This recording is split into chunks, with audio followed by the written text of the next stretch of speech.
আরো উন্নয়ন করে দেবো, আরো কর্মতীর্থ করে দেবো। এটা ছিল পিসির 2021 সালের ভোটে জেতার আগের ডায়লগ। করোনার সময় তো পায়ে ভাঙা নাটক করে মোটামুটি মানুষের মনে সিম্প্যাথি আদায় করে ভোটটা জিতে গেল। এবার ভোটটা জেতার পরে আসল নরকীয় খেলা দেখালো। সেই খেলাটা হচ্ছে 26,000 জনের চাকরি। সেই চাকরি নিয়ে যে পরিমাণে দুর্নীতি করেছে, করোনা শেষ হতেই দেখা গেল বালু হচ্ছে রেশন চুরি করেছে, আবার অনুব্রত মণ্ডল গরু চুরি করেছে, সব কটা জামিনে মুক্ত আছে। এর আবার বড় বড় কথা বলে, যদি দোষ যদি না করে থাকতো এদের দলের লোকেরা জামিনে মুক্তির আবেদন কেন করেছিল? এক নম্বর কথা। দ্বিতীয় নম্বর কথা, এরা তাহলে কোর্টে লড়ে কেস করে, উল্টে সিবিআইর নামে কেস করে এরা তাহলে সসম্মানে কেন মুক্তি পেল না? এটাও মানুষের মনে প্রশ্ন জাগলো। আর আমাদের দিদি, তিনি হচ্ছেন সোনা মানিক, কারণ তিনি ডবল ডবল চাকরি দেওয়ার আশ্বাস দিয়েছিলেন। বর্তমানে কি দিচ্ছেন? ভাতা দিচ্ছেন। মানে এর থেকে হাস্যকর আর কি হতে পারে? তো আজকে এই ঢ্যামনা মুখোদের নিয়ে কথা বলবো। তোমরা ভিডিওটা শেষ পর্যন্ত এনজয় করো, কথা দিচ্ছি নেক্সট লেভেলের মজা পাবে। তো চলো আর বেশি না বকে ভাট, আজকের ভিডিওটা শুরু করা যাক। তো হেই বাঙালি, হ্যালো বাঙালি, নমস্কার বাঙালি, কেমন আছো তোমরা সবাই? আশা করি অনেক অনেক ভালো আছো। তো আজকের একটা নতুন ভিডিওতে তোমাদের সবাইকে অনেক অনেক স্বাগত। अरे हाँ भाई हाँ। ডবল ডবল চাকরি হবে। মনে পড়ে 2021 সাল পশ্চিমবঙ্গের মুখ্যমন্ত্রী আঘাতপ্রাপ্ত হয়ে তিনি যে ভোটে লড়েছিলেন, যখন তার দলের নেতাদেরকে ধরে ধরে সিবিআই ইডি জেলে ঢোকাচ্ছিল, তখন তার ডায়লগটা কী ছিল? পশ্চিমবঙ্গের প্রত্যেকটা বিধানসভা আসনে আমি হচ্ছি প্রার্থী, মানুষরা আমাকে দেখে ভোট দিন, আমি আপনাদের লক্ষ্মীর ভাণ্ডার দেবো, আমি আপনাদের কর্মসংস্থান দেবো, আমি আপনাদের শিক্ষা দেবো, সব কিছুর পুলি মেরে রেখে দিয়েছে। এবার তুমি যদি এটা নিয়ে তৃণমূলের কোনো মুখপাত্র তাকে যদি বলতে যাও, তাহলে তারা কী বলবে বলো তো? নরেন্দ্র মোদী যে বলেছিল সে যে প্রত্যেকটা মানুষের অ্যাকাউন্টে 15 লক্ষ টাকা করে ঢুকিয়ে দেবে, সেটা তো কোথায় দিল না। তো পশ্চিমবঙ্গের মানুষজন কি নরেন্দ্র মোদীকে দেখে মমতা ব্যানার্জিকে ভোট দিয়েছে, না মমতা ব্যানার্জির কথা শুনে ভোট দিয়েছে? আর তারপরে আরেকটা কথা, যে পশ্চিমবঙ্গে প্রত্যেকটা আসনে যখন মুখ্যমন্ত্রী মমতা ব্যানার্জি তিনি নিজেই প্রার্থী, তাহলে যেই আসনগুলোতে চুরি বেশি হয়েছে সেই চুরিগুলো কি তিনি একাই করেছেন? না, মানে বলছি না, করতেও তো পারেন, কারণ মুখ্যমন্ত্রীর আদর্শ অনুপ্রেরণা ছাড়া পশ্চিমবঙ্গে একটা মুরগিও ডিম পাড়ে না।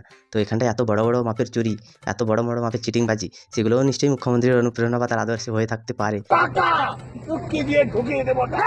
ডবল ডবল শিক্ষা হবে, ডবল ডবল কাজ হবে। ডবল ডবল শিক্ষা হবে, ডবল ডবল কাজ হবে, এটা কিন্তু মুখ্যমন্ত্রী মমতা ব্যানার্জি বলেছিলেন। এবার শিক্ষার জায়গায় কী হয়েছে, কুশিক্ষা না সুশিক্ষা, সেটাই তো বুঝতে পারছি না। যেই অনুব্রত মণ্ডল চুরি করে জেলে গেল, সেই অনুব্রত মণ্ডল এসে ওসির মা বোনকে গালাগালি করলো। মানে যে পুলিশ মানুষের সুরক্ষায় থাকার কথা, সেই পুলিশ অনুব্রতর কাছ থেকে তার মা বোন নিয়ে টানাটানি হচ্ছে। মানে এটা একটা কুৎসিত ব্যাপার। সেই অনুব্রত মণ্ডল এখন বিভিন্ন রকম স্কুলের অনুষ্ঠানে যাচ্ছে বক্তৃতা দিতে। মানে সে যে কী ধরনের শিক্ষিত লোক বা কত অনুভবী লোক, সেটা তাকে না দেখলে বোঝা যায় না। যাতে মাতাল, কিন্তু পুরো তালে ঠিক। তৃণমূলের প্রত্যেকটা ছোটো বড় নেতা সমানই বলা যায়, কারণ অশিক্ষিত মূর্খদের দলে আর সেরকম ভালো মানুষ থাকে বলে আমার মনে হয় না। হ্যাঁ, আসিবারই ডবল ডবল শিক্ষা। পশ্চিমবঙ্গের ইতিহাসে শিক্ষার এমন হাল স্বাধীনতার পর থেকে আর কখনো হয়নি। পশ্চিমবঙ্গে ক্রমাগত মাধ্যমিক পাসের পরে উচ্চ মাধ্যমিক পাস করার জন্য শিক্ষার্থীদের হার প্রতিনিয়ত কমে যাচ্ছে, কারণ গরিব মানুষের টাকা নেই তাদের ছেলেপুলেকে প্রাইভেট স্কুলে দিয়ে পড়াবে। প্রত্যেকজন তো আর অভিষেকের মতো কয়লা চুরি বালি চুরি করে নিজেদের সংসার চালায় না বা চারতলা বাড়ি খাঁচায় না। তো সেরকম করে পশ্চিমবঙ্গে বহু ছেলেপুলেরা তারা চলে যাচ্ছে বাইরে, পুনেতে, গুজরাটে, সুরাটে, হায়দ্রাবাদ, ব্যাঙ্গালোর, কোথায় না কোথায় যাচ্ছে। মোটামুটি এরকম গিয়ে তাদের কোনো রকম দুটো খাবার জোগাড় করছে। তো এখানে মুখ্যমন্ত্রী কিন্তু তাদেরকে ভাতাশ্রী প্রকল্পে পুরো নাম লিখিয়ে দেবেন। আর এই ভাতাশ্রীটা পাবে কারা বলো তো? যারা একদম কিছু করে না। না, এরকম খুঁজতে গেলে তাহলে বিদেশে বা কোনো রকমভাবে পশ্চিমবঙ্গের অন্যান্য রাজ্যে গিয়ে যদি খোঁজা যায়, তাহলে 2-4 লাখ 5 লাখ লোক পাওয়া যাবে। আর 30 লক্ষ লোক বলছে, এত ছেলেপুলে পশ্চিমবঙ্গে নেই।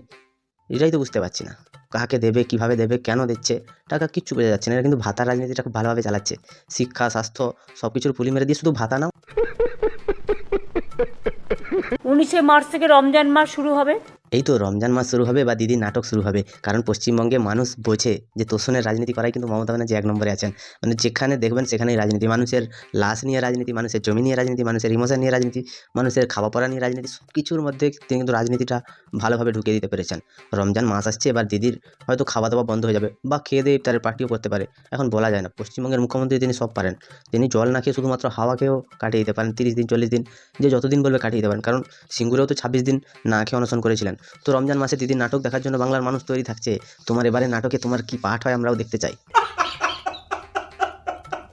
সবাইকে শান্তি শৃঙ্খলা সম্প্রীতির সাথে বাংলার যেটা ঐতিহ্য, রমজান আছে, সবাই আমরা রমজান মাস পালন করব এবং সকাল থেকে গান্ডে পিণ্ডে গিলে তারপরে হেঁটে হেঁটে হিজাব লাগিয়ে চলে যাব আল্লাহর কাছে দোয়া করতে। বলছি আল্লাহ মুখে মুতে দেবে এদের।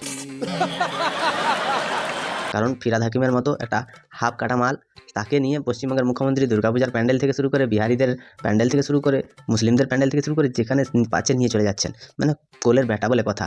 এই ফিরাদ হাকিমের জন্য মমতা ব্যানার্জির যে ছোটো বেটা হুমায়ুন কবির, তার একটু বেশি ঝাল লেগে গেছিলো। তিনি আবার পার্টি ছেড়ে গিয়ে নিজে একটা দল গঠন করে ফেললো। এদের আলাদা লেভেলের নাটক চলছে পশ্চিমবঙ্গে। আর এই যে বাবরি মসজিদ তৈরি করছে না, এই বাবরি মসজিদটা কোনো কারণে পশ্চিমবঙ্গের মুখ্যমন্ত্রী আটকাতে পারছে না। এবার তার কারণটা কি আমি তো বুঝতে পারছি না। ভোট কাটার ভয় হয়তো। যেই বাবর ভারতবর্ষটাকে ধ্বংসের পথে নিয়ে গেছে, যে বাবর পশ্চিমবঙ্গে তথা সারা ভারতবর্ষে মা বোনেদের উপর অত্যাচার করেছে, সেই বাবরকে নিয়ে এরা মসজিদ বানাচ্ছে। ছি ছি ছি ছি, কি লজ্জা! আর কাটা বংশ পুরো ধ্বংস হয়ে যাবে। সবাইকে রমজান মোবারক জানাবো। তারপরে আমাদের হোলি আছে, হোলি মিলনও আমরা করব এবং হোলিও যাতে শান্তিতে কাটে সবাইকে আবেদন করব। হ্যাঁ, শান্তিতে কীভাবে কাটবে সে আমরা জানি। পশ্চিমবঙ্গে মদের দোকান খোলা রেখে হোলি শান্তিতে পালন করবে মুখ্যমন্ত্রী। আমাদের পশ্চিমবঙ্গে মদ বিক্রি আগের তুলনায় অনেক বেড়েছে, কারণ ভাতার পরিমাণ যত বাড়বে মদের দোকানে সেল তত বাড়বে। কারণ মা বোনেদেরকে মেরে তাদের ছেলে পুলে থেকে শুরু করে স্বামীরা প্রত্যেকটা মদ খেতে বাইরে যাবে। পশ্চিমবঙ্গে তো এমনিও পাউচে করে মুখ্যমন্ত্রী মদ বিক্রির তিনি আশ্বাসও দিয়েছিলেন এবং করেও দেখিয়েছেন। এটা খুব ভালো কথা। পশ্চিমবঙ্গে আবগারি দপ্তরটা সেটা মুখ্যমন্ত্রীর দয়ায় খুব ভালোই চলে। সেখান থেকে রাজ্য সরকারের ভালো লক্ষ্মী লাভ হয়। সেগুলো ঘুরিয়ে ফিরিয়ে এখন লক্ষ্মীর ভাণ্ডার দেওয়ার কথা বলেছেন মুখ্যমন্ত্রী। সত্যিই মুখ্যমন্ত্রীর মতো দয়াময়ী, মমতাময়ী, করুণাময়ী, ছলনাময়ী, লাস্যময়ী, রসনাময়ী আমরা আর কখনো দেখিনি।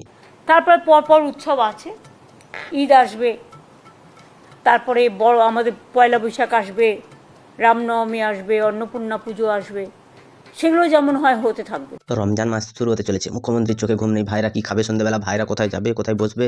আর এই যে রমজান মাস শুরু হয়েছে না, তোমরা বড় বাজারে যাবে, রাস্তা আটকে সব নামাজ পড়া শুরু করে দিয়েছে। তোমার ফ্যামিলির মেম্বার যদি কেউ অ্যাম্বুলেন্সের মধ্যে পড়ে থাকে তাহলে সে সেখানেই মারা যাবে, কিন্তু নামাজ পড়া বন্ধ হবে না। মানে পুলিশ দাঁড়িয়ে থেকে পাহারা দিয়ে নামাজ পড়াবে। এটা সত্যি ভাবার বিষয় আছে। পশ্চিমবঙ্গে থেকে তুমি যদি নামাজ পড়ার সময় ডিস্টার্ব করো তাহলে তোমার গাঁড় ফাটিয়ে দেবে মেরে।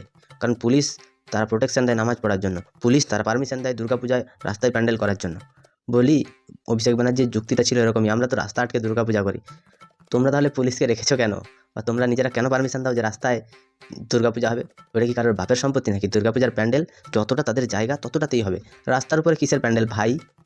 এতটুকু শিক্ষা যদি তোমার মধ্যে থেকে থাকতো আর এতটুকু বুদ্ধি যদি থেকে থাকতো তাহলে ঠাকুর, আল্লাহ, খ্রিস্টানদেরকে নিয়ে তোমরা আমার মনে হয় না তোমরা রাজনীতি করতে। তোমরা রাজনীতি করার জন্য, তোমরা জেতার জন্য চেয়ারের লোভে পশ্চিমবঙ্গের সংস্কৃতি এবং সবসময় দাঙ্গা লাগানোর তোমরা প্রচেষ্টা করেই চলেছো।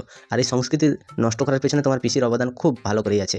কারণ যেভাবে হিজাব পরে তিনি নাটকবাজিগুলো করেন সেগুলো ঢং দেখে আর প্রাণ বাঁচে না। এই ঢঙ্গি মুখ্যমন্ত্রী তিনি ডবল চাকরি দেবেন বলেছিলেন, চাকরি দিয়েছেন না কি দিয়েছেন সে পশ্চিমবঙ্গের মানুষ ভালো করেই বুঝতে পারছে এখন। আর পশ্চিমবঙ্গের মা বাপরা রেগে আছে, তাদের ছেলেপুলেদেরকে পড়াতে পারছে না, তার ছেলেপুলেগুলো স্কুলে যেতে চাইছে না। মাধ্যমিক পরীক্ষা শেষ হওয়ার পরে ছাত্ররা কোশ্চেন ছিঁড়ে রাস্তায় ফেলতে যাচ্ছে। তো এসব নিয়ে তোমাদের কি মতামত? আর শিক্ষা ব্যবস্থা নিয়ে তোমাদের কি মতামত আমার একটু কমেন্টে জানিও। যদি ভিডিওটা ভালো লাগে তাহলে লাইক করো, কমেন্ট করো, শেয়ার করো, সাবস্ক্রাইব করো, পাশে থাকা বেল আইকনটা প্রেস করতে একদম ভুলবে না। সবাই ভালো থেকো, সুস্থ থেকো, সাবধানে থেকো, আর দেখতে থাকো বাংলার কুঁড়ে ঘর।